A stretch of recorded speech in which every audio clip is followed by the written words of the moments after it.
నిజమే. ప్రతి మనిషికి ఏదో ఒక బలహీనత ఉంటుంది. కొందరికి స్త్రీలు, కొందరికి మద్యం, మరికొందరికి జూదం, ఇంకొందరికి ఇంట్లో వారి ప్రేమ అనుబంధాలు. ఇవి మంచైనా చెడైనా ఒక స్థాయి దాటిందంటే అది బలహీనత, అంటే వీక్నెస్గా మారుతుంది. ఈ వీక్నెస్పై దెబ్బ కొట్టి తమ పనులు చేయించుకునేవారు కూడా కొందరుంటారు. అందుకే ఓ మహాకవి పిచ్చి పిచ్చి నీకు పిచ్చి నాకు పిచ్చి అందరికీ ఏదో ఒక పిచ్చి, నాకేమీ పిచ్చి లేదు అనుకోవడమే అతిపెద్ద పిచ్చి అన్నాడు. ఇక తెలుగులో గ్రేట్ కమెడియన్ రాజబాబుకి ఇది వర్తిస్తుంది. ఆయనకు రాత్రిపూట మందు తీసుకునే అలవాటుండేది. ఇక ఒకానొక సమయంలో ఆయన రోజులో 20 గంటలు కష్టపడి షూటింగ్స్ నుంచి ఇంటికి వచ్చేవాడు. ఒకే స్టూడియోలో 10 ఫ్లోర్లుంటే ఒక్కో సెట్లో ఒక్కో స్టార్ హీరో షూటింగ్ జరుగుతుండేది. ఒక దాంట్లో ఎన్టీఆర్, మరో దాంట్లో ఏఎన్ఆర్, ఇంకో దాంట్లో కృష్ణ, మరో దాంట్లో శోభన్ బాబు. ఇలా వీరందరి చిత్రాల్లో నటించే ఒకే ఒక కమెడియన్ రాజబాబు. ఒకరితో ఒక 2 గంటల షూట్. అదే స్టూడియోలో పక్క ఫ్లోర్లో మరో హీరోది కాంబినేషన్ సీన్స్, మరో దాంట్లో రాజబాబుపై ఓ కామెడీ సాంగ్. ఇలా ఒకే రోజు ఒకే స్టూడియోలో వరుసగా 20 గంటలు పనిచేసేవాడు. రాత్రి ఇంటికొచ్చి మద్యం తాగి నిద్రపోయి మరలా ఉదయాన్నే 3 గంటలకే మేల్కొని రెడీ అయ్యేవాడు. నాడు ఇండస్ట్రీ అంతా మద్రాసులో ఉండేది. సాధారణంగా ఎక్కడెక్కడి నుంచో వచ్చే తిరుమల భక్తులు అట్నుంచి అటు మద్రాసుకు వెళ్ళి మొదట ఎన్టీఆర్ని దర్శించుకునేవారు.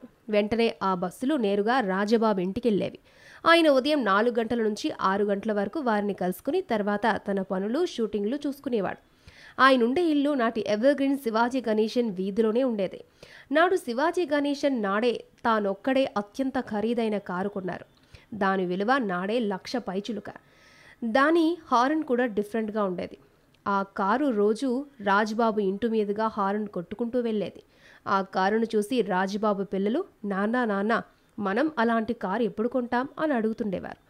మొదట్లో రాజబాబు దానిని లైట్గా తీసుకున్నాడు. కానీ వారు రోజు అడుగుతుండడంతో ఆయన వెంటనే హడావుడిగా బయలుదేరి ఆ కారు షోరూంకి వెళ్తే డెలివరీ చేయడానికి ఎంతో లేట్ అవుతుందని ఆర్డర్ ఇస్తే తెప్పిస్తామన్నారు. అంత ఆలస్యం చేసి పిల్లలను బాధ పెట్టడం ఇష్టం లేని రాజబాబు వెంటనే శివాజీ గణేశన్ ఇంటికెళ్ళాడు. ఆయన ఆప్యాయంగా రా రాజబాబు అని ఆహ్వానించాడు. వెంటనే రాజబాబు మీ కారు నేను కొంటాను, చాలా అత్యవసరం అన్నాడు. దానికి శివాజీ గణేశన్ పెద్దగా నవ్వుతూ రాజబాబు అదేం అంబాసిడర్ కారు కాదు, ఫారిన్ కార్, దాని విలువ 1,00,000 పైనే అన్నాడు. వెంటనే ఇంటికి వెళ్ళిన రాజబాబు అరగంటలో 1,00,000 రూపాయలు తీసుకుని శివాజీ గణేశన్ ఇంటికొచ్చి 1,00,000 రూపాయలు ఇచ్చేసి ఇంకేమైనా బ్యాలెన్స్ ఉంటే చెప్పండి ఇచ్చేస్తాను అంటూ కారు తాళాలు అడిగాడు. బిత్తరపోయిన శివాజీ గణేశన్ కోలుకొని ఆయనకు కారు తాళాలు ఇచ్చేశాడు. వెంటనే ఆ కారుని తన ఇంటికి తీసుకొచ్చి పిల్లలను దానిలో ఎక్కించుకొని ఆ రోజు మద్రాస్ అంతా తిప్పి కారులోనే చూపించాడు.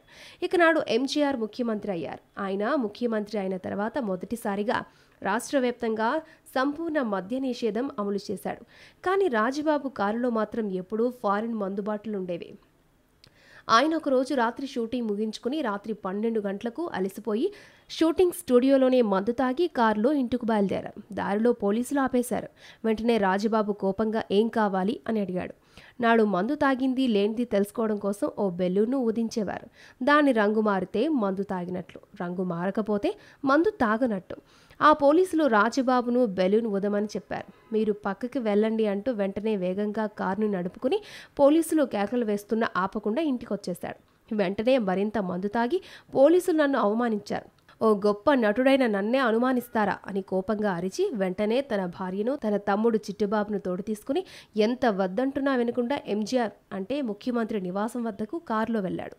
గూర్ఖాలు, పోలీసులు, సెక్యూరిటీ అందరూ ఆయన్ను ఆపేశారు. తమిళంలో సార్ ఉన్నాడా అని అడిగారు. దానికి సెక్యూరిటీ ఉన్నాడు, నిద్రపోతున్నాడు అని చెప్పారు. వెళ్ళి లేపి రాజబాబు నీకోసం వచ్చాడు, రమ్మని చెప్పానని చెప్పండి అని పట్టుబట్టాడు.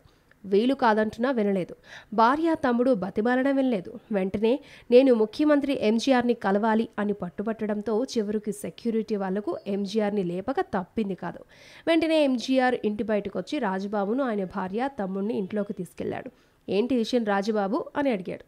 అప్పుడు రాజబాబు మీకు బలహీనతలున్నాయి, నాకు తెలుసు, నాకున్న బలహీనత ఏంటో నీకు తెలుసు, మనం కళాకారులం, మనల్ని పోలీసులు అవమానిస్తే ఎలా అంటూ అరిచాడు. వెంటనే ఎంజీఆర్ ఎంత సర్ది చెప్పినా రాజబాబు వినకపోయేసరికి ఎంజీఆర్ వెంటనే డీజీపీకి వారి ఎదుటే ఫోన్ చేసి ఆ పాయింట్ సర్కిల్లో రాజబాబును అడ్డుకున్న వారిని పిలిపించి ఈయనను మాత్రం ఆపద్దు అని ఆదేశించాడు. అలాగే డీజీపీకి కూడా వెంటనే పిలిపించి ఈయన కారు ఆపడానికి మాత్రం లేదని చెప్పి డీజీపీ చేత రాత్రి 9 గంటల నుంచి ఆయన మందు తాగి ఇంటికి వెళ్లేదాకా ఆయనకు తోడుగా 2 పోలీసులను నియమించి రాజబాబు తాగిన తర్వాత జాగ్రత్తగా కారు డ్రైవ్ చేసుకుంటూ ఇంటి వద్ద దిగే వరకు ఆయన బాధ్యత కోసం 2 పోలీసులను ఎంజీఆర్ కేటాయించాడు. అలా సింహంలా బతికాడు నాటి కామెడీ రాజు రాజబాబు. ఈ వీడియో మీకు నచ్చితే ఓ లైక్ కొట్టండి, మీ ఫ్రెండ్స్ కు షేర్ చేయండి. ఇలాంటి డిఫరెంట్ వీడియోలను మరిన్ని చూడాలనుకుంటే మా యూట్యూబ్ ఛానల్ ను సబ్స్క్రైబ్ చేయడం మాత్రం మరవకండి.